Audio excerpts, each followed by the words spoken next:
வணக்கம் மாணவர்களே.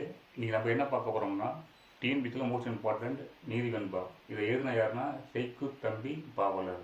இவருக்கு இன்னொரு பேர் இருக்குது, சதவதானம்.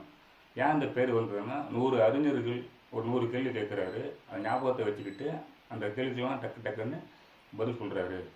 அது மட்டும் இல்லாமல் இவர் 15 வயசுலேயே செய்யுள் ஆற்றல் இருக்காரு. அதுக்கப்புறம் என்ன பண்ணுறாருன்னா சீரா புராணத்திற்கு உரையும் எழுதியிருக்காரு. ஓகேவா?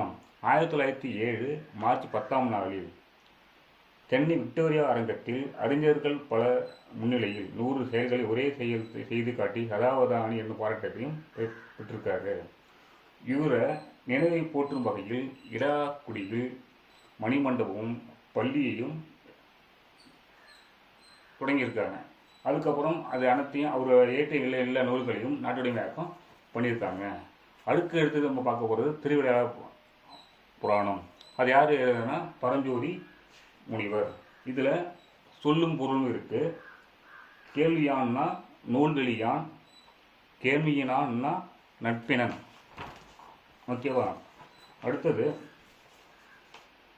தார்னா மாலை, முடினா தலை, முனிவுன்னா தினம், அகத்துனா உவகை, மனமகிழ்ச்சின்னா அகத்து உவகைனா மனமகிழ்ச்சி, தமர்னா உறவினர், தீபவன்னா கடம்பவனம், மீனவன்னா பாண்டிய மன்னன், கவரினா சாமரை, நுவன்றன்னா சொல்லிய, எவன்னா அசைச்சொல்.